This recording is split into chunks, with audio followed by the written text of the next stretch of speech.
एक बार देखना वीडियो, शायद दूसरा इसमें चल रहा है क्या।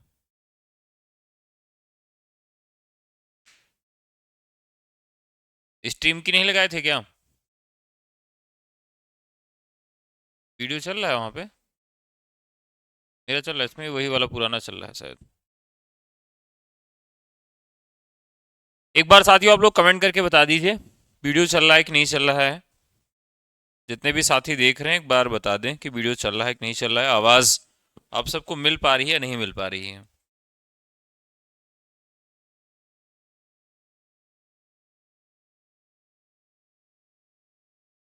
तो कोई बात नहीं, नहीं चल रहा है।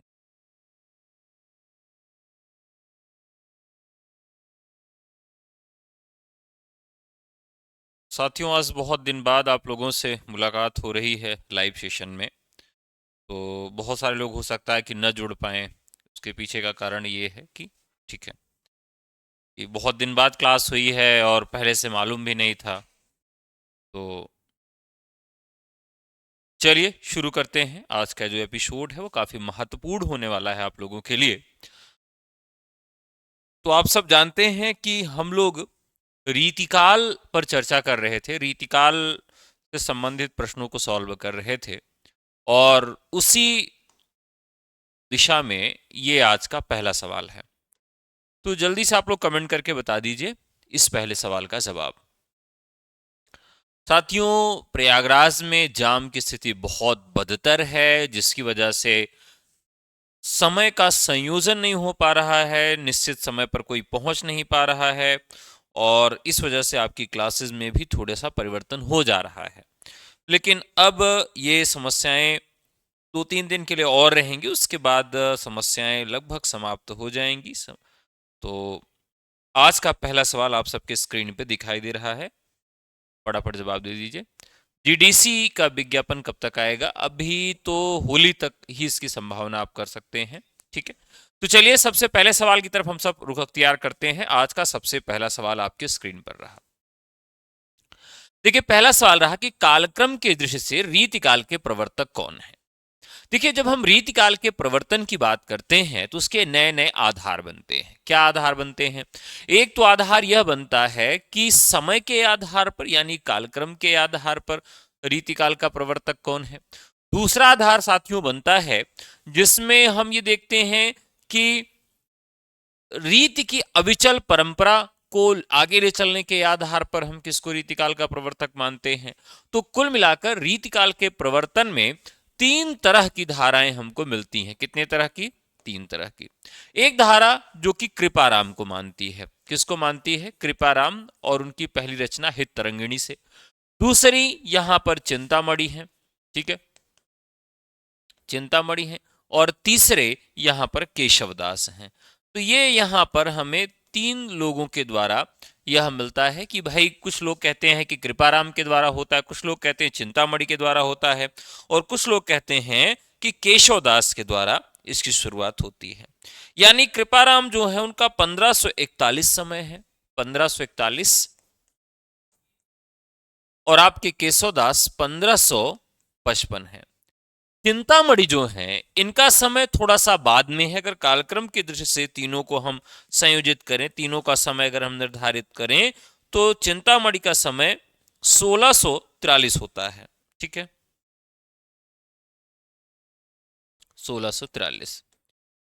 अब अगर इनका अनुक्रम भी आपको लगाने के लिए कह दिया जाए कि रीतिकाल के प्रवर्तक कवियों का अनुक्रम लगाइए, यानी उनके जन्म के आधार पर पहले से बाद के क्रम में स्थापित करिए, तो यहां पर भी एक बड़ी समस्या है कि भाई रामचंद्र शुक्ल ने चिंतामणि को रीतिकाल का प्रवर्तक माना है। किसने माना है? रामचंद्र शुक्ल ने चिंतामणि को रीतिकाल का प्रवर्तक माना, जो कि इनका समय 1643 है। केशवदास को किसके आधार पर? तो रचनाकार के व्यक्तित्व की समृद्धि की दृष्टि से इनको माना गया। रचनाकार के व्यक्तित्व के समृद्धि समृद्धि की दृष्टि से दृष्टि से यह भी प्रश्न पूछा जा सकता है। तो केशवदास को किसने माना है? तो केशवदास को माना है डॉक्टर नगेंद्र ने। तो डॉक्टर नगेंद्र ने केशवदास को माना। रामचंद्र शुक्ल ने चिंतामणि को माना। किससे माना? तो रीति की अविचल परंपरा को बहाने के कारण या रसों के विभेद परंपरा को शुरू करने के कारण इनको माना गया। और कृपाराम को किसके आधार पर माना गया? कालक्रम के दृष्टिकोण से, यानी कालक्रम के दृष्टिकोण से सबसे पहले कृपाराम को रीतिकाल का प्रवर्तक माना गया।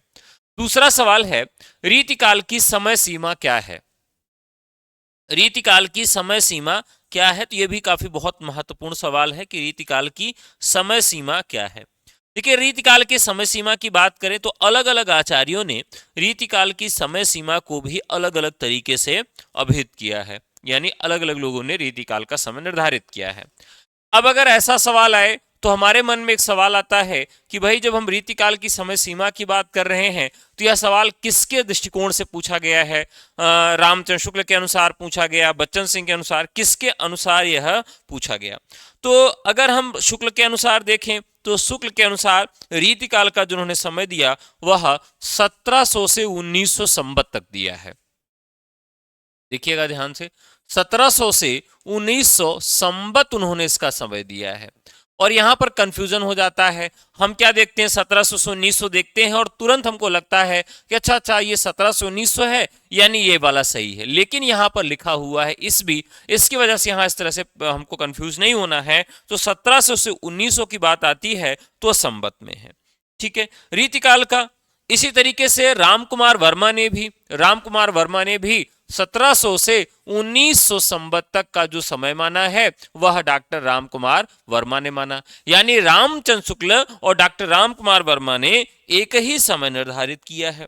इसके अलावा गणपति चंद्र गुप्त ने 1600 से 1857, ध्यान रखिएगा, 1600 से 1857 ईस्वी तक रीतिकाल का समय किसके अनुसार है? तो यह गणपति चंद्र गुप्त के अनुसार है।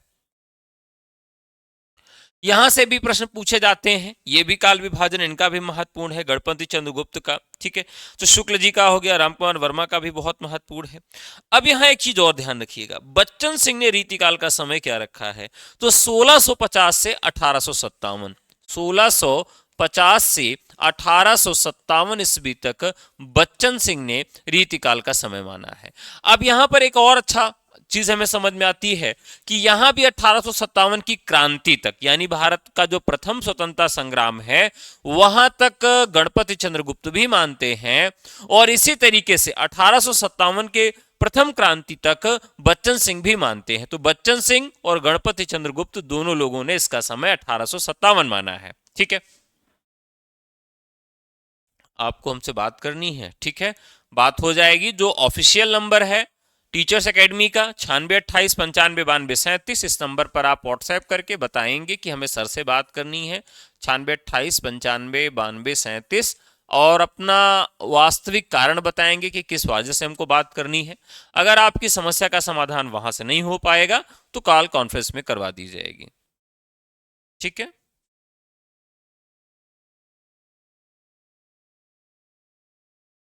अब देखिए ये बहुत महत्वपूर्ण सवाल है यहां पर। तो यहां पर देखिए रीतिकाल का समय सीमा क्या है, तो हमें कौन सी समय सीमा मिल रही है। अब हम लोगों ने देखा कि विभिन्न आधारों पर रीतिकाल की ये समय सीमाएं हैं।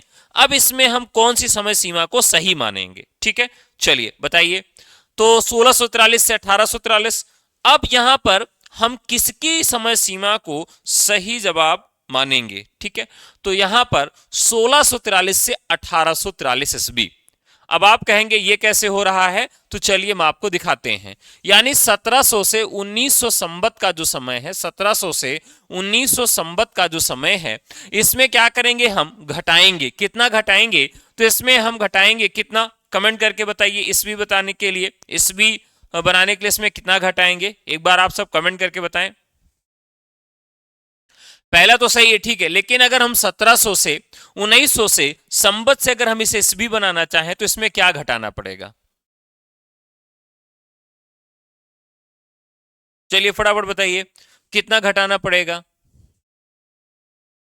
तो कल्पना जी कह रही हैं 1700, संगीता 2K, संगीता कह रही है 57, यानी 57 अगर इसमें घटाते हैं तो कितना बचेगा? 10 में से 7 गए 3, यहां बचा 9 में से 5 गए 4, और यहां कितना बचा 8, और यहां बचा 1, यानी 1843।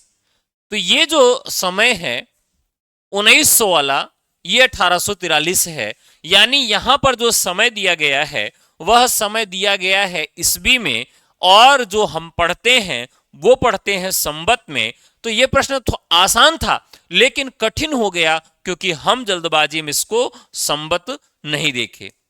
अगला सवाल, डॉक्टर नगेन ने रीतिकाल का प्रवर्तक किसे माना है? देखिए, डॉक्टर नगेन ने रीतिकाल का प्रवर्तक किसे माना है, हमने अभी भी चर्चा करके आपको बताया। अगर हम नगेंद्र की बात करें तो डॉक्टर नगेन ने रीतिकाल का प्रवर्तक किसको माना और क्यों माना है? दरअसल केशव दास जो हैं, इनको नगेंद्र ने रीतिकाल का प्रवर्तक माना है। अब आप अगर समय के आधार पर भी देखेंगे और जो रीति की परंपरा है, रस छंद अलंकार की जो परंपरा है, तो वस्तुतः ये अलंकारवादी कवि हैं। इन्होंने अलंकारों पर अधिक ग्रंथ लिखे हैं, तो अलंकारवादी कवि हैं। और अलंकारवादी कवि होने के कारण ही शुक्ल जी इनको रीतिकाल का प्रवर्तक नहीं मानते हैं, तो डॉक्टर नगेंद्र इनको रीतिकाल का प्रवर्तक मानते हैं। ए ऑप्शन सही है।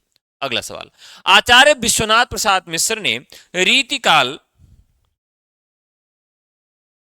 आचार्य विश्वनाथ प्रसाद मिश्र ने रीतिकाल को किस नाम से पुकारा? अब यहां नामकरण की बात आ गई है कि किसने रीतिकाल को किस नाम से पुकारा है, तो यह भी एक महत्वपूर्ण फैक्ट है।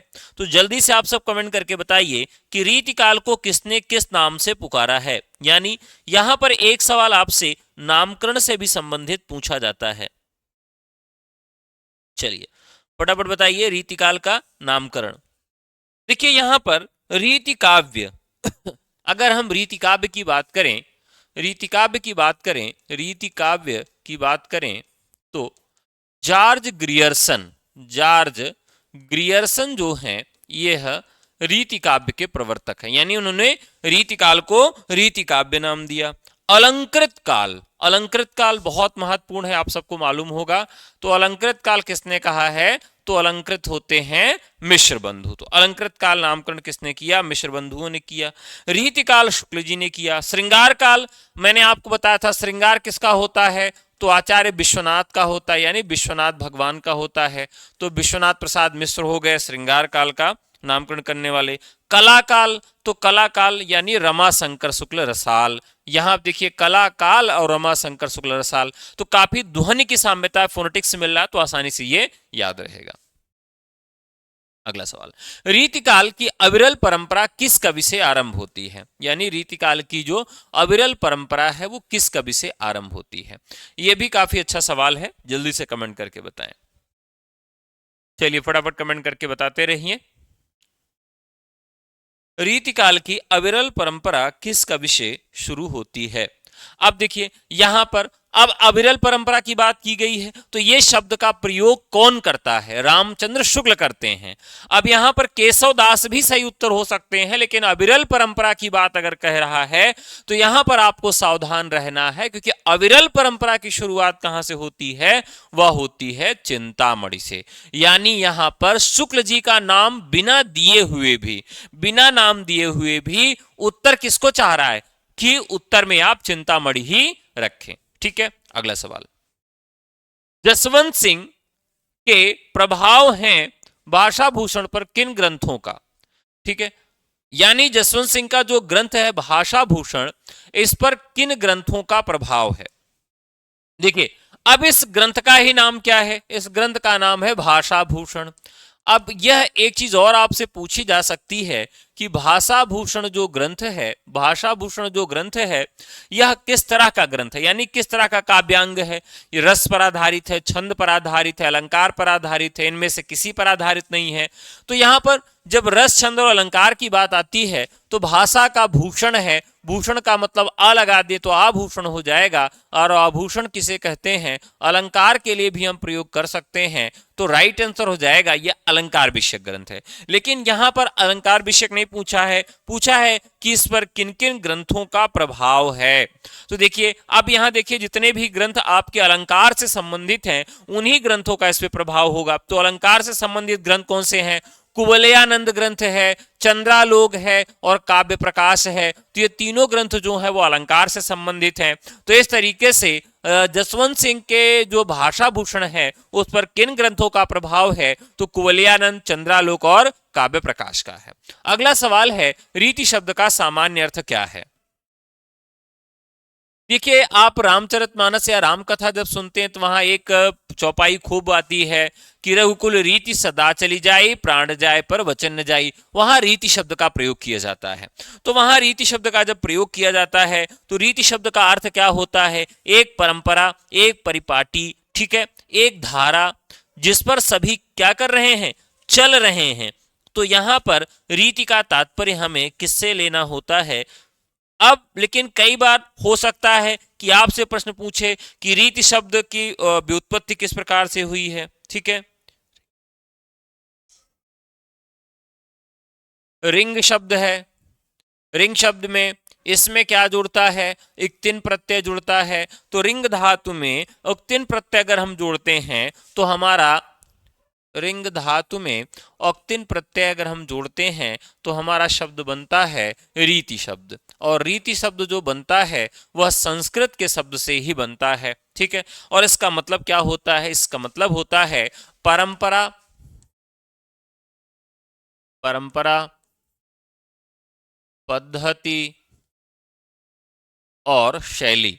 यानी ये तीन शब्द जो हैं ये इसके लिए आते हैं। इसे हम परंपरा भी कह सकते हैं, इसे पद्धति भी कह सकते हैं, इसे हम शैली भी कह सकते हैं। तो यहां पर प्रश्नानुसार 7 नंबर का जो सही जवाब होगा वह क्या होगा, तो 7 का जवाब होगा पद्धति विशेष। अगला सवाल है साथियों प्रश्न संख्या 8। प्रश्न संख्या 8 बहुत महत्वपूर्ण है। चलिए शुरू करते हैं। प्रश्न संख्या 8 क्या कहती है कि आचार्य शुक्ल ने रीति काल का प्रवर्तक किसे स्वीकार किया है। बहुत महत्वपूर्ण सवाल है। देखिए, रीतिकाल का प्रवर्तक किसे स्वीकार किया है, तो मैंने आपको बार बार बताया कि उन्होंने चिंतामणि को ही रीतिकाल का प्रवर्तक माना है। और उसके पीछे का कारण उन्होंने क्या दिया, क्योंकि ये रसवादी आचार्य हैं और वो अलंकारवादी आचार्य केशव होने के कारण, अगर अलंकारवादी आचार्य केशव हैं जिसकी वजह से उनको रीतिकाल का प्रवर्तक नहीं मानते हैं। अगला सवाल, रामचंद्र शुक्ल ने रीतिकाल का समय क्या निर्धारित किया है। तो अभी हम लोगों ने देखा तो उन्होंने केवल सीधे सीधे ही 1700 से 1900 संवत तक रीतिकाल का समय निर्धारित किया है। अगला सवाल, बाबू श्याम सुंदर दास ने रीतिकाल के लिए क्या नाम दिया। देखिए, यह सवाल काफी महत्वपूर्ण है और ये खूब पूछा जाता है। यहां पर क्या पूछा गया है कि बाबू श्याम सुंदर दास ने रीतिकाल का नाम क्या रखा है। चलिए देखिए, उन्होंने थोड़ा सा ही इसके नाम में परिवर्तन किया है, थोड़ा सा ही नाम में परिवर्तन किया है। देखिए, जो बाबू लोग होते हैं, ठीक है, वो क्या करते हैं, हमेशा बूढ़े लोग जो होते हैं वो युग की बात करते हैं कि हमारे युग की बात और थी, तुम्हारे युग की बात कुछ और है। तो बस यही हमारी ट्रिक हो गई। तो यहां पर एक शब्द आया है, शब्द क्या आया है, रीति युग आया है। ताला, अच्छा ठीक, या हाँ ठीक ठीक, यहां पर रीत युग शब्द आया है तो युग से क्या हो जाएगा, युग से राइट आंसर हो जाएगा। यानी बाबू श्याम सुंदर दास ने इसको क्या कहा है, रीति युग कहा है। अगला सवाल है, आचार्य हजारी प्रसाद द्विवेदी ने रीतिकाल का समय क्या निर्धारित किया है। रीतिकाल का समय हजारी प्रसाद द्विवेदी ने क्या निर्धारित किया है। तो अभी हम लोगों ने रीतिकाल का विभाजन देखा था कि यानी रीतिकाल का समय किसके अनुसार क्या रखा गया है। विश्वनाथ प्रसाद मिश्र ने विक्रम संवत 1600 से 1900 तक रखा है। 1600 से 1900 विक्रम संवत यह समय निर्धारित किया गया है। किसके अनुसार किया गया है, तो आचार्य विश्वनाथ प्रसाद मिश्र के अनुसार। यह भी कई बार पूछा जाता है, विश्वनाथ प्रसाद मिश्र के अनुसार रीतिकाल का समय 1600 से 1900 विक्रम संवत रखा गया है। मिश्र बंधुओं ने 1681 से 1889, 1681 से 1889, अब यह समय किसने निर्धारित किया है? तो साथियों ये समय निर्धारित किया है मिश्र बंधुओं ने। किसका समय निर्धारित किया है? तो रीतिकाल का समय मिश्र बंधुओं ने 1681 से 1889 निर्धारित किया है। अब यहां प्रश्नानुसार बात की गई है कि हजारी प्रसाद द्विवेदी ने रीतिकाल का समय क्या निर्धारित किया है। तो एक बार यह भी पूछा जा सकता है कि सर्वमान्य मत क्या कहता है, यानी रीतिकाल का अगर किसी आलोचक के अनुसार न देखा जाए तो सर्वमान्य मत क्या होता है? तो सर्वमान्य मत 1700 से 1900 संवत यही माना जाता है, यानी रामचंद्र शुक्ल वाला। अब यहां जो प्रश्न 1700 से 1900 हजारी प्रसाद द्विवेदी ने भी माना है, लेकिन इन्होंने जो भी काल विभाजन किया है उसका समय ईस्वी में निर्धारित किया है। तो इस तरह से राइट आंसर हो जाएगा ग। ठीक है, चलिए चलिए, बहुत सारे लोग आ चुके हैं। रीतिकाल के लिए अपकर्ष काल नाम किस इतिहासकार ने प्रयोग किया? अपकर्ष काल, फटाफट बताइए। रीतिकाल के लिए अपकर्ष काल नामकरण किसने प्रयोग किया है? अपकर्ष काल।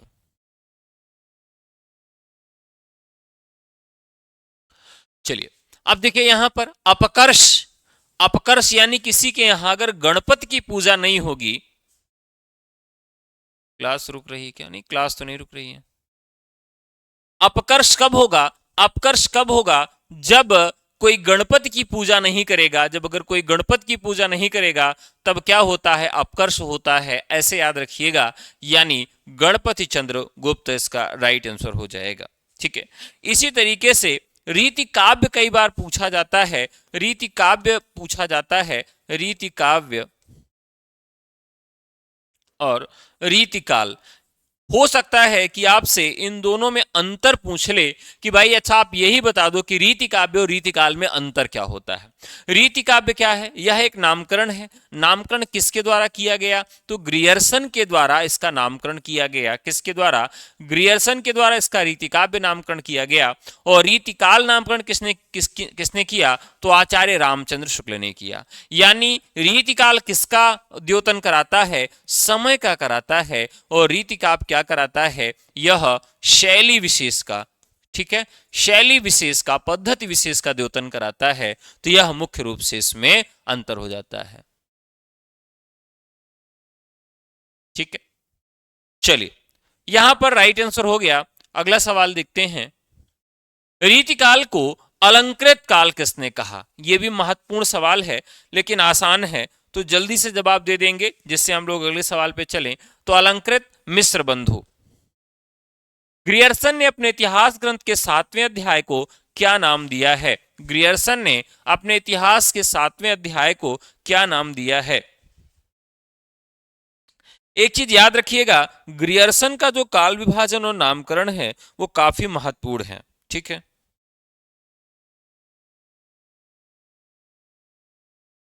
ग्रियर्सन ने पहली बार काल विभाजन और नामकरण करने का प्रयास किया, तो इस तरीके से यह काफी महत्वपूर्ण हो जाता है। अब देखिए उन्होंने किस तरीके से इसका विभाजन किया है। तो सबसे पहले उन्होंने कहा चारण काल। क्या कहा? चारण काल। फिर उन्होंने कहा 15वीं शताब्दी का, 15वीं शताब्दी का धार्मिक, धार्मिक पुनर्जागरण, पुनर्जागरण, यह उनका दूसरा काल विभाजन था। तीसरा है जायसी की प्रेम कविता, जायसी की प्रेम कविता। यहां से एक प्रश्न पूछ लिया जाता है, काफी महत्वपूर्ण है। ब्रज का कृष्ण संप्रदाय, ब्रज का, ब्रज का कृष्ण, ब्रज का कृष्ण संप्रदाय। मुगल दरबार,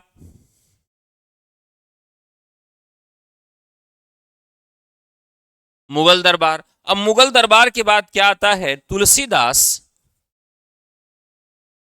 तुलसीदास, और फिर आते हैं, फिर कौन आते हैं? रीति काव्य आते हैं। ठीक है, अब यहां यह चीज हमें याद रखना है कि रीति काल का उन्होंने नामकरण क्या किया है? रीति काव्य कहा है। ठीक है,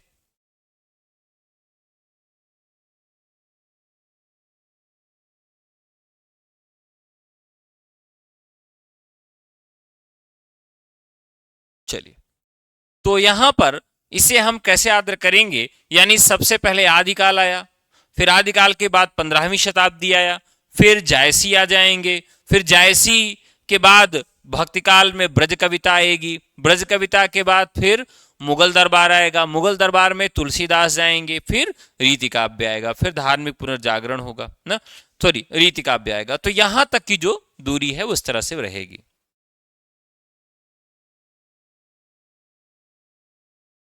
15 रमाशंकर,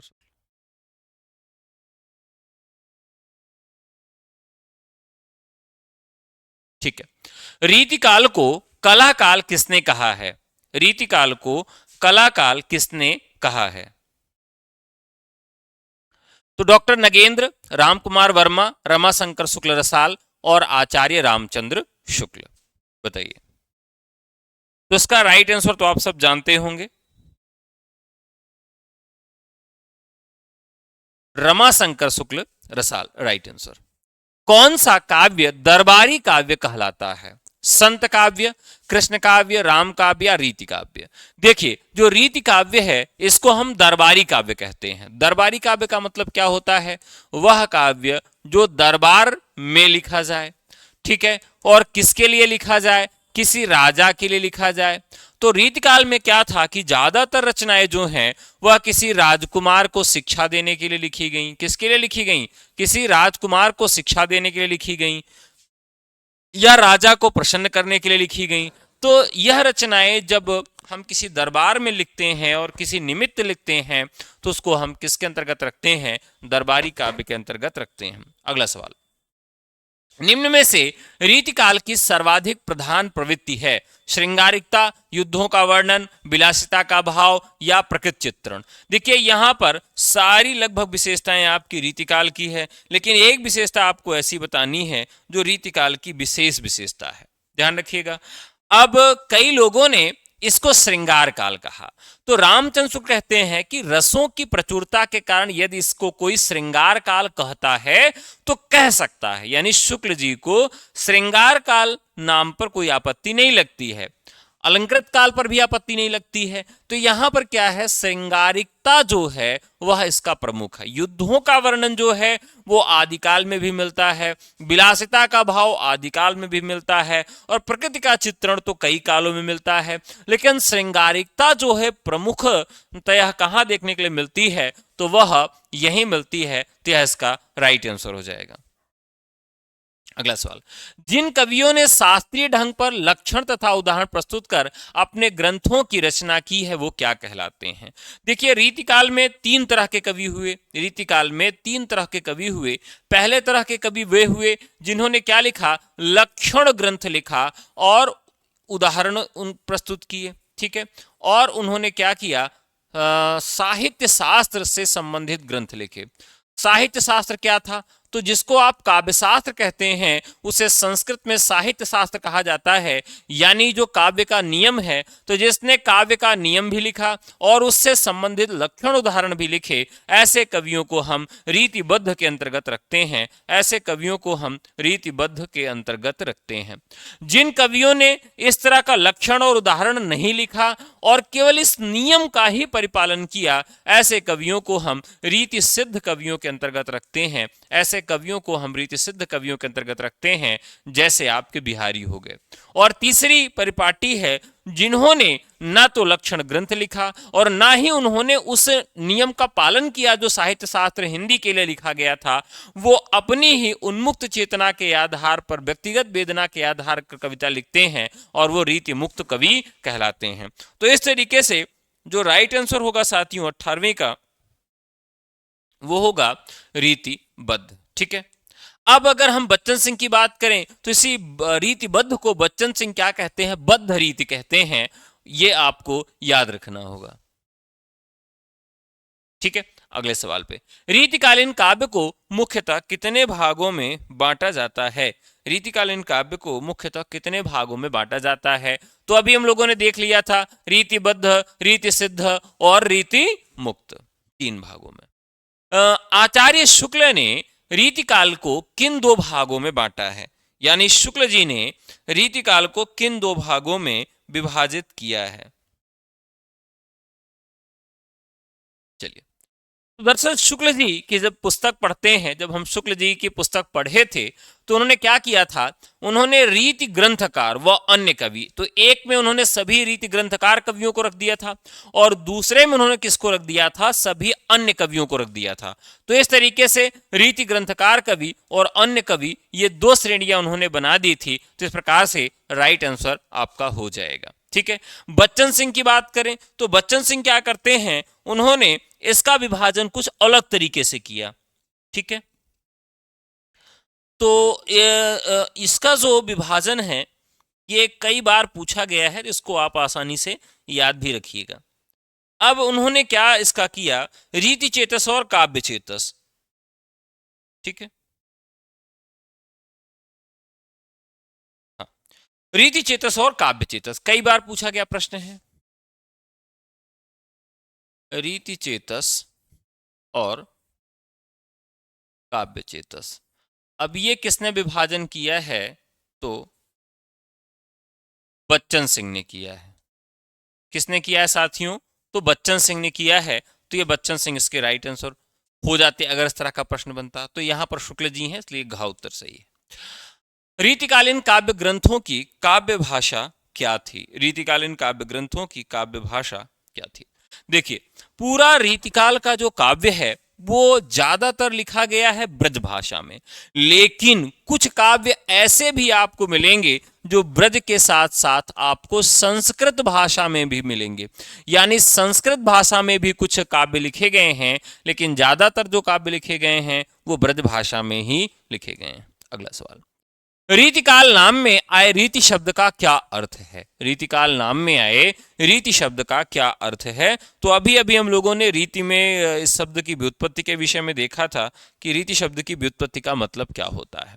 देखिए, काव्यांग विवेचन में लक्षण एवं उदाहरण की पद्धति, लक्षण एवं उदाहरण की पद्धति। अब काव्यांग विवेचन में, काव्यांग क्या है? काव्यांग आपका है काव्य का अंग। काव्य का अंग क्या है? रस है, छंद है, अलंकार है। ठीक है, अब रस, छंद, अलंकार से संबंधित इन्होंने लक्षण लिखा। यानी आप मान लीजिए कोई नया रस बनाया इन्होंने, ठीक है, या कोई नया उद्भावना इन्होंने अलंकार की किया, तो उसका लक्षण बताया कि भैया किसको हम यह नियम के द्वारा नाम देते हैं। यानी उन्होंने अगर कहा कि भक्ति रस नवीन रस है, तो उन्होंने भक्ति रस का क्या किया? लक्षण दिया कि अगर ऐसी ऐसी कंडीशन रहेगी तो उसको हम लक्षण देते हैं भक्ति रस का। और फिर उस पर उन्होंने क्या लिखा? उदाहरण भी लिखा। उदाहरण लिखकर उसको परिभाषा को स्पष्ट कर दिया। तो ये पूरा काम कहां होता है? काव्यांग का मतलब रस, छंद, अलंकार इत्यादि पर काव्यांग हो गए ये। लक्षण यानी कि उसकी परिभाषा, और उदाहरण मतलब एग्जाम्पल जो है वो किया जाता है। इस पद्धति का प्रयोग कहां किया जाता है? तो इस पद्धति का प्रयोग आपके रीतिकाल में ही किया जाता है। तो 22 का जो राइट आंसर हो जाएगा वह ख हो जाएगा। 23, हिंदी का कौन सा बड़ा आलोचक रीतिकालीन कवि आचार्यों को कवि ही मानता है, आचार्य नहीं? यह बहुत बड़ा सवाल है। अब देखिए, यहां पर आप जान ही गए होंगे कि यह कौन ऐसा व्यक्ति है जो कह सकता है या मान सकता है। मैं आपको बार बार कहता हूं कि अगर आपको रीतिकाल अच्छे से समझना है तो आपको डॉक्टर नगेंद्र को और विश्वनाथ प्रसाद जी को अच्छे से पढ़ना चाहिए, क्योंकि इन दोनों लोगों ने बहुत अच्छे से रीतिकाल को समझाया है। लेकिन इनका विरोध करने वाले भी बहुत महत्वपूर्ण हैं। तो वो आपके कौन हैं? रामचंद्र शुक्ल जी। यानी रामचंद्र शुक्ल क्या कहते हैं कि हिंदी का कौन सा बड़ा आलोचक रीतिकालीन कवि आचार्यों को कवि नहीं मानता है, कवि मानता है, आचार्य नहीं मानता है। तो उसके अनुसार यह है कि ज्यादातर कवियों को वो आचार्य नहीं मानते हैं, केवल कवि की श्रेणी में रखते हैं। कवि वो है जो केवल कविता लिखे। आचार्य किसे कहेंगे, यह भी एक बड़ा प्रश्न है। तो आचार्य उसे हम कहेंगे जो लक्षण और उदाहरण लिखता है। रीतिकाल में जिन्होंने लक्षण और उदाहरण लिखा उसको हम किसकी श्रेणी में रखते हैं, आचार्य की श्रेणी में रखते हैं। इसलिए सभी कवियों को हम आचार्य की श्रेणी में नहीं रख सकते हैं।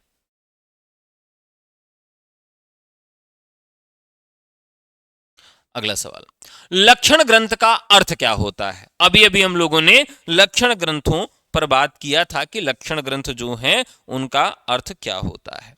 काव्यांग निरूपक, काव्यांग निरूपक का मतलब है कि निरूपित करते हैं, निरूपण करते हैं, उनका रूप रंग आकार बताते हैं, उनकी परिभाषाएं निर्धारित करते हैं। यह सब जो किया जाता है वह लक्षण ग्रंथों में किया जाता है। जैसे आपको कुछ लोग कहते हैं ना, भाई ये मोहन है और इसके लक्षण मुझे अच्छे नहीं लग रहे हैं, ठीक है, इसके लक्षण मुझे अच्छे नहीं लग रहे हैं।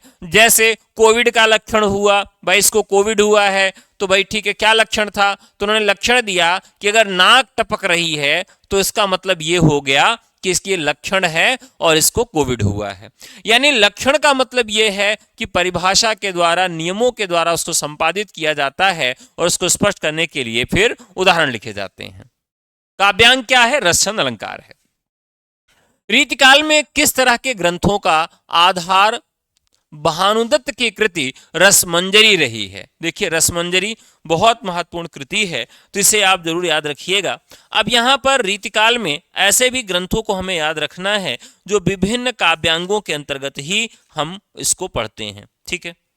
बताइए, अब यहाँ पर रसमंजरी की बात करें तो देखिए इस ग्रंथ में अपने आप देखेंगे तो एक शब्द लगा हुआ है रसमंजरी। क्या लगा हुआ है, रस मंजरी लगा हुआ है। यानी यहां पर क्या है, श्रृंगार रस एवं नायक नायिका भेद से संबंधित यह ग्रंथ है। तो यहां पर रस लगा हुआ है तो रस मतलब होगा ही, यानी श्रृंगार रस हो गया। मंजरी लगा हुआ है तो नायक और नायिका के भेदों का भी वर्णन है।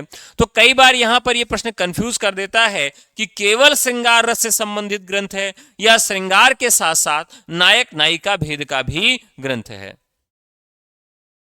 ठीक है। तो नायक और नायिका का भी वर्णन करता है या केवल श्रृंगार का ही वर्णन करता है। अब यहां पर एक प्रश्न और बनता है कि इनमें से कौन कौन सी रचनाएं ऐसी हैं जो रीति निरूपक ग्रंथ हैं, यानी वो कौन से ग्रंथ हैं जो रीति निरूपक ग्रंथ है। तो रीति निरूपक ग्रंथ भी आपसे पूछे जा सकते हैं। अगला सवाल, रीतिकाल के प्रणेताओं को डॉक्टर नगेंद्र किस प्रकार के आचार्य मानते हैं। जो रीतिकाल के प्रणेता हैं डॉक्टर नगेंद्र उनको किसके श्रेणी में रखते हैं। तो यह भी काफी अच्छा सवाल है। देखिए वो क्या कहते हैं, कवि शिक्षक हैं। कैसे शिक्षक हैं, जो कवियों को शिक्षा देने वाले हैं और ऐसे आचार्य हैं। इन्होंने क्या काम किया कि जो बहुत सारे कवि हैं वो किस तरीके से लिखें, उनकी कविता किस तरह से होनी चाहिए, उसमें किस तरह के रसछंद अलंकारों का प्रयोग होना चाहिए, क्या काव्य दोष नहीं होने चाहिए। इस पूरे नियम को निर्धारित करने के लिए, इस पूरे नियम को स्थापित करने के लिए यहां पर रीतिकाल के प्रणेताओं को डॉक्टर नगेंद्र ने क्या कहा, कवि शिक्षक और आचार्य कहा। रीतिकाल के प्रारंभिक श्रेष्ठ कवि बिहारी हैं तो पद्माकर अंतिम श्रेष्ठ कवि हैं। वास्तव में ये दोनों रीतिकाल के दो छोर हैं। किस आलोचक ने यह कथन कहा है। बहुत ही महत्वपूर्ण सवाल है। देखिए मैं बार बार आपसे कह रहा हूं कि यहां पर हमें दो लोगों को बहुत अच्छे से पढ़ना है, एक नगेंद्र को और एक विश्वनाथ त्रिपाठी को, ठीक है, विश्वनाथ प्रसाद मिश्र को, ठीक है। अब यहां क्या है कि रीतिकाल के प्रश्न पूछा गया है कि रीतिकाल के प्रारंभिक श्रेष्ठ कवि बिहारी हैं तो पद्माकर अंतिम श्रेष्ठ कवि। तो ज्यादातर लोगों ने पद्माकर को अंतिम श्रेष्ठ कवि माना है। तो यहां पर रीतिकाल में प्रारंभिक और अंतिम पद्माकर और रीति काल के बिहारी को किसने रखा है, तो विश्वनाथ प्रसाद त्रिपाठी ने रखा है। तो राइट आंसर विश्वनाथ प्रसाद त्रिपाठी हो जाएगा। अगला सवाल, रीतिकाल की कौन सी काव्यधारा फारसी साहित्य सूफी साहित्य से प्रभावित है। फारसी साहित्य या सूफी साहित्य से प्रभावित है। रीति सिद्ध, रीति। अब आप देखिए कि दोनों में समानता क्या है। तो यानी जो सूफी साहित्य है उसमें किसकी प्रधानता है? प्रेम की प्रधानता है। और जो ये रीतिबद्ध, रीति सिद्ध और रीति मुक्त काव्य है, इनमें से किसमें प्रेम की प्रधानता है? तो इन सब में प्रेम की प्रधानता कहाँ मिलती है? उन्मुक्त प्रेम की प्रधानता देखने के लिए मिलती है रीति मुक्त कवियों में। तो स्वाभाविक है कि यहां पर सूफी प्रेम से है तो रीति मुक्त भी प्रेम से है, तो राइट आंसर आपका रीति मुक्त हो जाएगा। रीतिकाल को किस विषय का स्वर्णयुग कहा जाता है? रीतिकाल को किस विषय का स्वर्ण युग कहा जाता है? ब्रज भाषा विकास का, श्रृंगारिकता का, अलंकार प्रियता का, या लक्षण ग्रंथों का? देखिए, जो आदिकाल है, आदिकाल में किस भाषा का प्रयोग किया गया? अगर आपसे प्रश्न पूछ लिया जाए कि आदिकाल की भाषा क्या थी, तो आदिकाल में ब्रज भाषा का प्रयोग किया गया। चाहे वो अपभ्रंश के साथ प्रयोग किया गया हो, चाहे वो राजस्थानी के साथ प्रयोग किया गया हो, लेकिन ब्रज भाषा वहां पर मिलती है। अब ब्रज भाषा तो ठीक है, ब्रज भाषा का प्रयोग किया गया। आदिकाल के बाद दूसरा काल आता है हमारा भक्ति काल। देखिए, कई बार प्रश्न पूछा गया है कि आदिकाल की भाषा क्या थी, तो वहां पर अगर ऑप्शन में ब्रज है तो ब्रज भाषा राइट आंसर आप लगा देंगे। आदिकाल के बाद साथियों भक्ति काल आता है। तो भक्ति काल क्या है कि भक्ति काल में भी ब्रज भाषा का प्रयोग होता है और ब्रज भाषा और अवधि दोनों का बराबर हिस्सा था। अब बात आती है रीतिकाल की। रीतिकाल जो है इसमें अवधि लगभग यहां से गायब हो गई और पूरा पूरा ब्रज भाषा का ही प्रयोग हो रहा था। तो अगर पूछा जाए कि किस भाषा का सबसे अधिक प्रभुत्व रहा आदिकाल, भक्तिकाल और रीतिकाल तक, तो तीनों कालों में सबसे अधिक प्रभुत्व किसका रहा? ब्रज भाषा का रहा। और आधुनिक काल में किस भाषा का सबसे ज्यादा प्रभुत्व रहा? तो खड़ी बोली हिंदी का रहा। तो यहां पर इस तरह का अगर प्रश्न बने तो आप इसका जवाब दे सकते हैं। तो यहां पर क्या है कि एक ही भाषा यानी ब्रज, उसी का विकास हमको देखने के लिए मिलता है तीनों कालों में। तो राइट आंसर हो जाएगा क। रीतिकाल के पतन का क्या कारण है? देखिए, जितने भी काल आए, चाहे वो आदिकाल हो, चाहे भक्तिकाल हो, चाहे वो रीतिकाल हो, सबके पतन का कुछ ना कुछ कारण रहता है। क्या कारण था? जीवन की निरपेक्षता, चमत्कार प्रियता, रसिक दरबारी जीवन, उपयुक्त सभी। तो यहां पर क्या ऐसा कारण था जिसकी वजह से यह सब समाप्त हो गया? आदिकाल देखिए, आदिकाल में क्या है कि हमारे पड़ोसी राज्य में क्या हो रहा है उससे कोई मतलब नहीं। आश्रयदाता राजा की प्रशंसा करेंगे, राष्ट्रीयता है ही नहीं है, ठीक है। और जब राष्ट्रीयता नहीं है और ऐसे समय में जब अंग्रेज आ जाएंगे तो क्या होगा? सारे लोग जंगल में भाग जाएंगे, तो अंग्रेजों का आक्रमण हो जाता है। तो ये एक आधार बनाते हैं रामचंद्र शुक्ल। हजारी प्रसाद द्विवेदी कहते हैं कि स्वतः स्फूर्त विकास था भक्तिकाल का उदय, ठीक है। इसी तरीके से भक्तिकाल के बाद फिर रीतिकाल आता है। भक्तिकाल से बहुत सारे ऐसे राजा जमींदार जो थे वो धीरे धीरे फिर अपनी रियासतें बसा लेते हैं और फिर वो क्या करने लगते हैं? जीवन की निरपेक्षता, जीवन की सापेक्षता से कोई मतलब नहीं है। कविता वही लिखी जाएगी जो राजा को पसंद आए। तो रिझिए सुकवि तो कविताई नाही, तो राधिका कन्हाई सुमिरन को बहानो है, भिखारीदास कह देते हैं।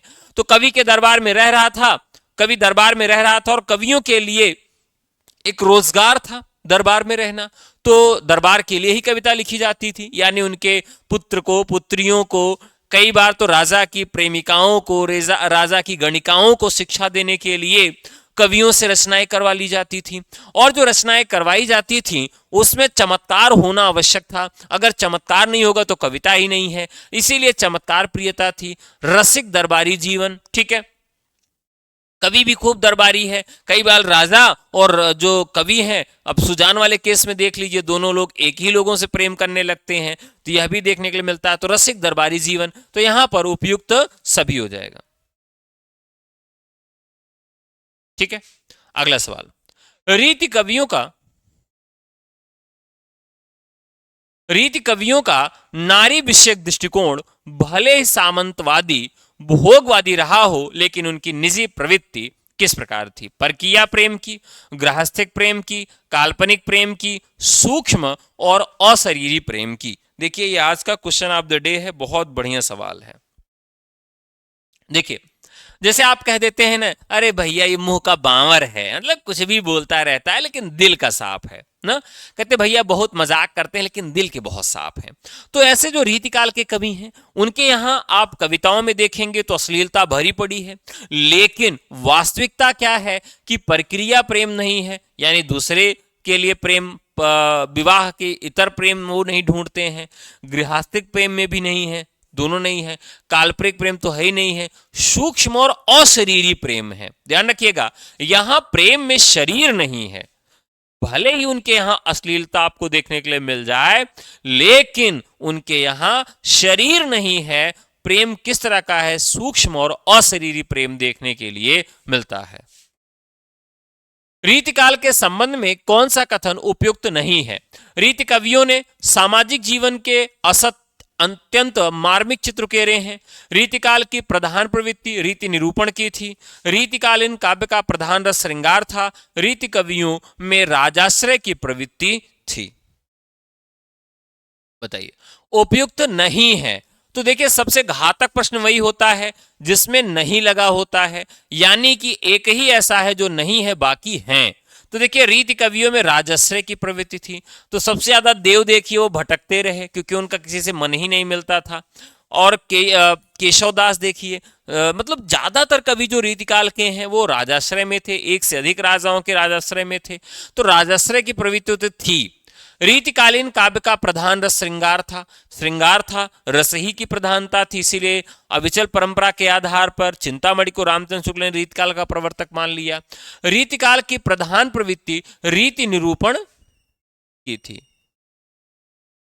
रीतिकाल की प्रधान प्रवृत्ति रीति निरूपण की थी, यह भी एकदम सही है, यानी ये तीन सही है, चौथा गलत है। रीति कवियों ने सामाजिक जीवन के अत्यंत मार्मिक चित्र उकेरे।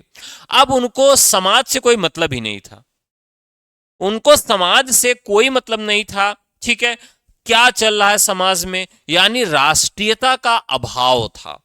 कवि जो था केवल दरबार में व्यस्त था, नायिकाओं के नक्सिक में व्यस्त था, राजा को प्रसन्न करने के लिए व्यस्त था, उसको देश दुनिया से और राष्ट्रीयता से नहीं मतलब था। इसलिए राइट आंसर जाएगा 32 का 33। रीतिकाल में सामाजिक सांस्कृतिक परिस्थिति थी गौरवपूर्ण, अत्यंत दयनीय, विकासमान, सामान्य एवं सहज। 33।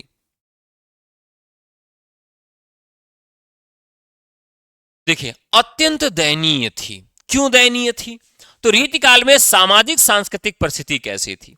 गौरवपूर्ण तो नहीं थी, गौरवपूर्ण नहीं थी क्योंकि जो राजा था वो सामंतवादी था। सामंतवादी का मतलब यह है कि जमींदारी उसके पास थी, उसके अपने मूल्य थे, ठीक है, उसके अंदर एक गुरूर था, एक अहम था, ठीक है। विकासमान, तो ये तो विकास था ही नहीं। सामान्य एवं सहज, ये भी नहीं था। तो अत्यंत दयनीय स्थिति थी सामाजिक और संस्कृति जो है वो हर तरफ से पतनशील थी, हर तरफ से उसका पतन हो रहा था, ठीक है। कौन कवि सर्वांग निरूपक नहीं है? मोस्ट इंपॉर्टेंट क्वेश्चन है।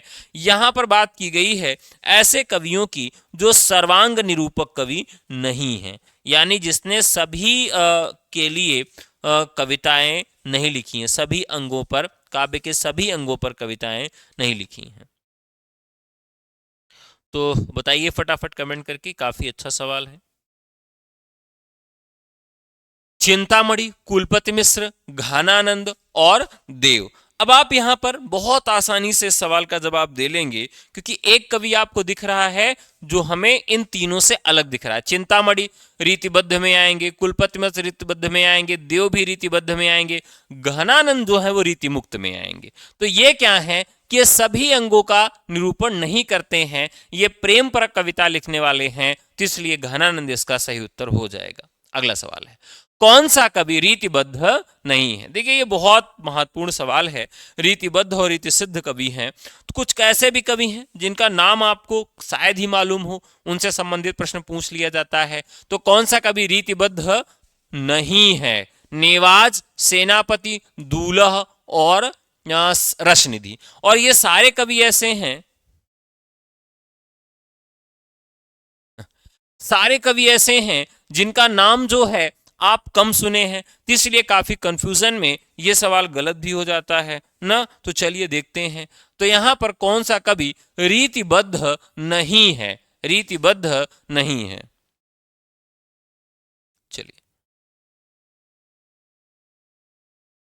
तो यहां पर दूल्ह, दूल्ह जो कवि हैं ये रीतिबद्ध नहीं है। अब बाकी कौन है? नेवाज भी हैं, सेनापति भी हैं और रसनिधि भी हैं। अब यहां पर यह भी सवाल हमको बड़ा उकेरता है कि हम कुछ महत्वपूर्ण कवियों को देखें जो काफी महत्वपूर्ण हैं, जिनको याद रखना है। कौन कौन से कवियों को याद रखना है? जैसे आपको मैं बताऊं, बेनी पूछा जाएगा कि बेनी प्रसिद्ध कवि हैं, बृंद, बृंद, और एक कवि आपको मिलेंगे सहायदास, ये भी रीति सिद्ध कवियों के अंतर्गत आएंगे। नेवाज, हठीजी, ये भी रीति सिद्ध कवि के अंतर्गत आएंगे। और कृष्ण कवि, कृष्ण कवि, पजनेश। देखिए, जो आज की क्लास किया होगा उसको कृष्ण कवि के विषय में मालूम होगा। आपको बताना है कि कृष्ण कवि का बिहारी से क्या संबंध था। कमेंट करके आप लोग मुझे जवाब जरूर दीजिएगा कि कृष्ण कवि का बिहारी से क्या संबंध था।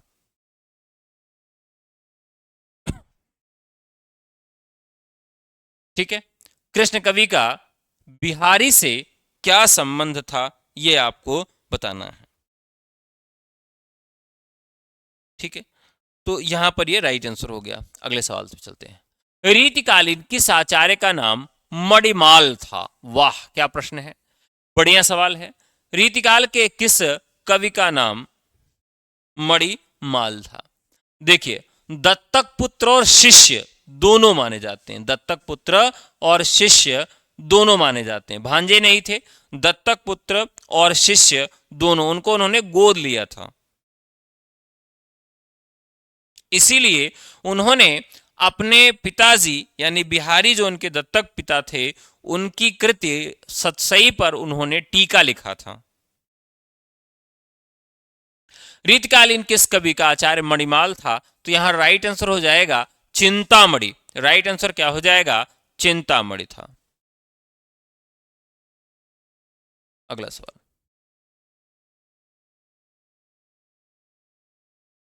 रीतिकालीन कवियों को सर्वांग निरूपक, रस निरूपक, अलंकार निरूपक और पिंगल निरूपक वर्गों में किसने विभाजित किया? ध्यान रखिएगा, सर्वांग निरूपक 1, रस निरूपक 2, अलंकार निरूपक 3 और पिंगल निरूपक में किसने विभाजित किया?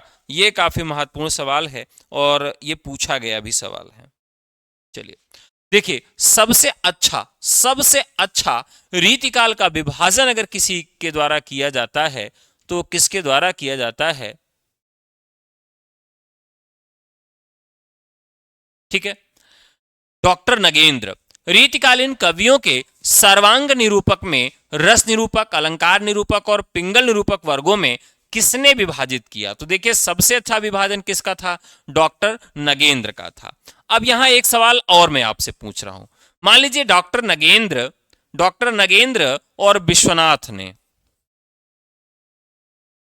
विश्वनाथ प्रसाद मिश्र और डॉक्टर नगेंद्र ने बिहारी को किस वर्ग में लिखा है?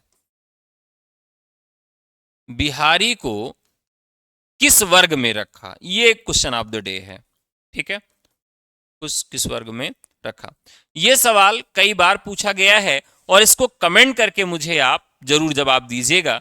अभी न दे पाए तो आप बाद में भी दे सकते हैं कि बिहारी को किस वर्ग में रखा है, किस वर्ग में बिहारी को रखा गया है।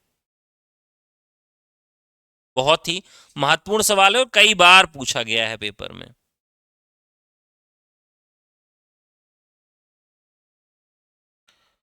चलिए अगला सवाल है। देखिए यहां पर रीति कवियों को किन वर्गों में विभाजित किया जाता है? तो ये तो ठीक है, उपयुक्त सभी में, रीतिबद्ध, रीति सिद्ध, रीति मुक्त। इसमें संदेह नहीं कि काव्य रीति का सम्यक समावेश पहल आचार्य केशव ने ही किया, पर हिंदी में रीति ग्रंथों की अविरल और अखंडित परंपरा का प्रवाह केशव की कविक्रिया के प्रायः 50 वर्ष पीछे चला और वह एक भिन्न आदर्श को लेकर, केशव के आदर्श को लेकर नहीं, कथन किस आलोचक का है? अब बताइए।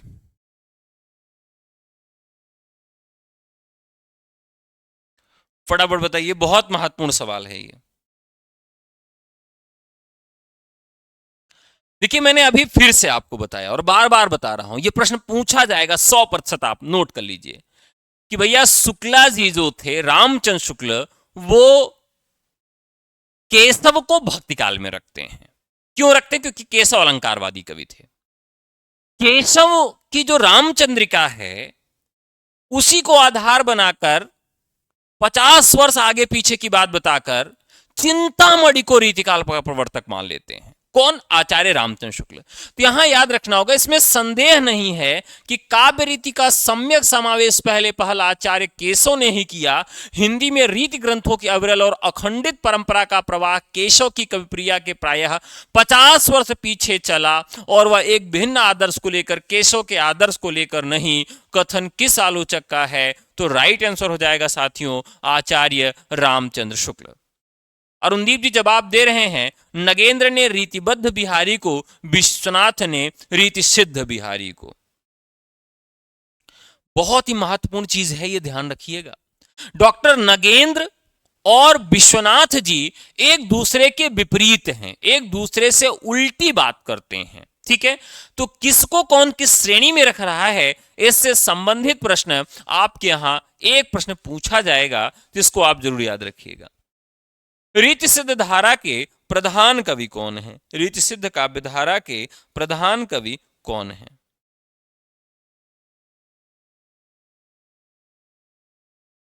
अब देखिए, यहां बात की गई है प्रधान कवि की, तो देखिए इसमें आचार्य हैं केशव। ठीक है, बिहारी रीति सिद्ध में आ जाते हैं, नेवाज नहीं है, और भिखारी दास भी नहीं है। भिखारी हैं तो, लेकिन ये रीति सिद्ध धारा के प्रधान कवि नहीं है।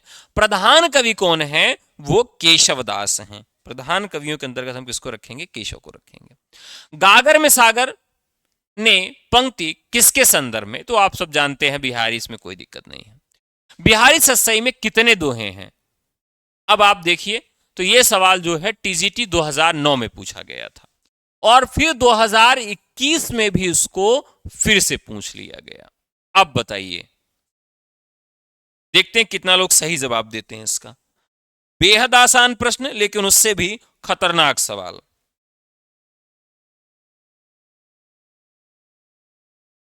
अब यहां पर आप देखिए, 719, 710, 700 और 720 ये आपका दिया गया। अब साथियों, इसमें अगर आपसे प्रश्न में ऑप्शन में अगर 713 भी दिया रहता, तो 713 इसका सही जवाब होता, क्योंकि जो बिहारी सत्सई लिखी गई उसमें कुल 719 पद हैं, 719 पद हैं, लेकिन 713 दोहे हैं, बाकी 6 क्या हैं? सोरठा है। 6 क्या है? सोरठा है। अब एक सवाल यहां से और पूछा जाता है कि बिहारी सत्सई में कुल 713 दोहे हैं, किस विचारक के अनुसार? बिहारी सत्सई में 713 दोहे हैं, किस विचारक के अनुसार? यह भी प्रश्न आपसे पूछा जा सकता है। तो बताइए बिहारी सत्सई के विषय में। दरअसल एक ग्रंथ आया बिहारी रत्नाकर, ग्रंथ का नाम क्या है? बिहारी रत्नाकर। बिहारी रत्नाकर क्या है? जगन्नाथ दास रत्नाकर का, जगन्नाथ दास रत्नाकर का एक टीका है, एक टीका है बिहारी रत्नाकर। तो उन्होंने एक बार यह भी प्रश्न पूछ लिया गया था, जो बिहारी रत्नाकर है, बिहारी रत्नाकर जो ग्रंथ है, इसमें कितने दोहों पर टीका लिखी गई है? मान लीजिए अगर सीधे सीधे प्रश्न पूछे, थोड़ा सा आपको परेशान करना चाहे, तो पूछ ले कि बिहारी रत्नाकर में कितने दोहों पर टीका लिखी गई है। तो इसका जवाब होगा कि बिहारी रत्नाकर में, जो कि जगन्नाथ दास रत्नाकर की कृति है, इसमें केवल और केवल 713 दोहों पर ही टीका लिखी गई है। तो इसे जरूर याद रखिएगा कि इसमें कितने दोहों पर टीका लिखी गई है? तो केवल 13 दोहों पर ही ये टीका लिखी गई है। कंफर्म में है? अगला सवाल, बिहारी सतसई पर फिरंगे सतसई नाम से किसने टीका लिखी है? देखिए, यह भी मैंने आपको बहुत अच्छे से और कई बार आपको याद करवाया था कि किसका किसने किस तरीके से अनुवाद किया। बिहारी सतसई का अनुवाद कई लोगों ने किया है और इससे भी प्रश्न पूछा जाता है। ठीक है, एक इसका अनुवाद आता है श्रृंगार सप्तसती पर, श्रृंगार सप्तसती। ठीक है, अब यहां पर जो ग्रंथ आता है कि इसका जो नामकरण है वह मतलब श्रृंगार सप्तसती अनुवाद किसने किया? तो पंडित परमानंद ने किया है। क्या नाम है इनका? परमानंद ने। पंडित परमानंद ने श्रृंगार सप्तसती के नाम से संस्कृत भाषा में जो है वह बिहारी सतसई का अनुवाद किया। ठीक है, इसके अलावा गुलदस्त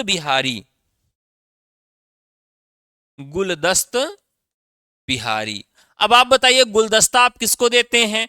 प्रीतम को देते हैं। किसको देते हैं? प्रीतम को देते हैं। तो मुंशी देवी प्रसाद प्रीतम, राइट आंसर हो जाएगा देवी प्रसाद प्रीतम। देवी प्रसाद प्रीतम ने अनुवाद किया किस नाम से? गुलदस्त बिहारी के नाम से। किस भाषा में किया? तो गुलदस्ता शब्द आपके उर्दू से मिलता जुलता शब्द है, तो इससे याद रखेंगे गुलदस्त बिहारी का राइट आंसर क्या हो जाएगा? गुलदस्त बिहारी के नाम से उर्दू भाषा में बिहारी सतसई का अनुवाद देवी प्रसाद प्रीतम ने किया और श्रृंगार सप्तसती के नाम से परमानंद ने संस्कृत भाषा में किया।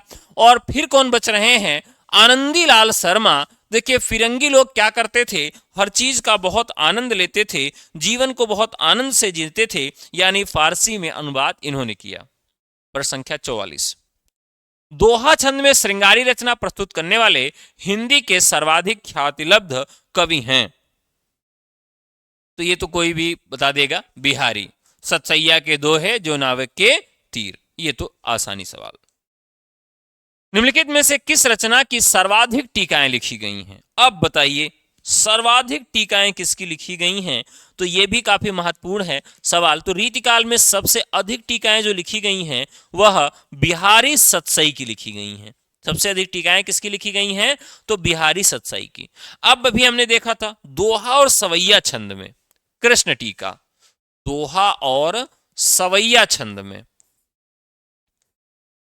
कृष्णलाल की। लेकिन अब इसमें सबसे अच्छी टीका कौन सी मानी जाती है? सबसे प्रामाणिक टीका कौन सी मानी जाती है? तो बाबू जगन्नाथ दास रत्नाकर की, बाबू जगन्नाथ दास रत्नाकर की सबसे, रत्नाकर की, ठीक है, बाबू जगन्नाथ रत्नाकर की सबसे प्रामाणिक टीका मानी जाती है। सबसे प्रामाणिक टीका किसकी मानी जाती है? रत्नाकर जी की मानी जाती है। हरिप्रकाश टीका हरिचरण दास की है। हरिप्रकाश टीका हरिचरण दास की है। ठीक है, इसे भी याद रखना है। संजीवनी भाष्य ये भी याद रखना है।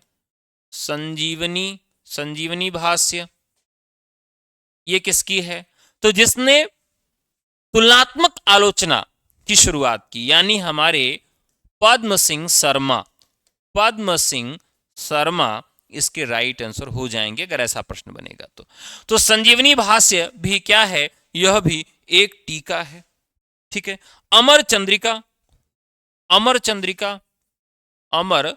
चंद्रिका जिसकी सूरत बहुत अच्छी होती है वो अमर हो जाता है, यानी सूरति मिश्र, ऐसे याद रख सकते हैं। जिसकी सूरत बहुत अच्छी होगी वो अमर हो जाएगा, सूरति मिश्र अमर चंद्रिका। लाल चंद्रिका, अब जो लाल है उसका नाम भी लल्लू लाल होगा, यानी लाल चंद्रिका के नाम से किसने किया? लाल चंद्रिका के नाम से किसने किया? तो लल्लू लाल ने किया। लल्लू लाल ने किया। तो लल्लू लाल ने क्या किया? लाल चंद्रिका के नाम से लिखा। ठीक है, तो ये आपको आसानी से याद हो जाएगा। अब यहां प्रश्न क्या है कि निम्नलिखित में से किस रचना पर सर्वाधिक टीकाएं लिखी गई हैं? तो बिहारी सतसई पर। अगला सवाल है, बिहारी सतसई पर किस ग्रंथ का सर्वाधिक प्रभाव है? बिहारी सतसई पर किस ग्रंथ का सर्वाधिक प्रभाव है? तो आर्या सप्तशती, गाथा सप्तशती, या इनमें से कोई नहीं? अब जल्दी से कमेंट करके बताएं। बहुत बढ़िया प्रश्न है, आसान सवाल है। मुझे लगता है कि सभी लोग इसका जवाब दे देंगे कि सबसे अधिक इस पर किसका प्रभाव पड़ा है। देखिए, इस पर अमरूक शतक, गाथा सप्तशती और आर्या सप्तशती, ये 3 ग्रंथों का प्रभाव है, लेकिन इनमें सबसे अधिक प्रभाव किसका है? तो सबसे अधिक जो प्रभाव है वो गाथा सप्तशती का है। सबसे अधिक प्रभाव किसका है? एकदम सही बात है अरुण जी, सबसे अधिक प्रभाव किसका है? गाथा सप्तशती का है। और गाथा सप्तशती रत्नाकार कौन है? हाल हैं। और अमरूक शतक जो है अमरूक की रचना, आर्या सप्तशती गोवर्धनाचार्य की है। तो 3 रचनाओं का इस पर सबसे अधिक प्रभाव है। बिहारी कवि हैं, रीति सिद्ध कवि हैं, ठीक है। जबकि बच्चन सिंह इनको किस श्रेणी में रखते हैं? तो बच्चन सिंह इनको किस श्रेणी में रखते हैं? तो क्लासिकल कवि के अंतर्गत रखते हैं। क्लासिकल कवि के अंतर्गत रखते हैं या आभिजात्य कवि के अंतर्गत रखते हैं। तो दोनों प्रश्न पूछा जा सकता है कि इनमें से कौन आभिजात्य कवि है या इनमें से कौन सा क्लासिकल कवि है, यह बच्चन सिंह के अनुसार। अगला सवाल, बिहारी सतसई की प्रसिद्धि का कारण क्या है? कल्पना की समाहार शक्ति, पिंगल वर्णन, नायिका भेद वर्णन, प्रतीकों का नपातुला प्रयोग। इसमें आपको एक जवाब देना है। देखिए, कल्पना की समाहार शक्ति, इतना ज्यादा कल्पना किया है इन्होंने, इसीलिए कई बार सूरज जी कहते हैं कि भाई इनका जो प्रेम है वह नीचे ही रह जाता है, उस उच्च भूमि पर नहीं पहुंच पाता है, जबकि इनके समाहार शक्ति का, कल्पना की समाहार शक्ति की प्रशंसा की गई है। 49, बिहारी किस राजा के दरबारी कवि थे? तो ये तो मुझे लगता है कि सभी लोग जवाब दे देंगे, आसान सा सवाल है। किस राजा के दरबारी कवि थे? तो जयपुर नरेश जयसिंह के, जयपुर नरेश जयसिंह के, ठीक है, याद हो जाएगा।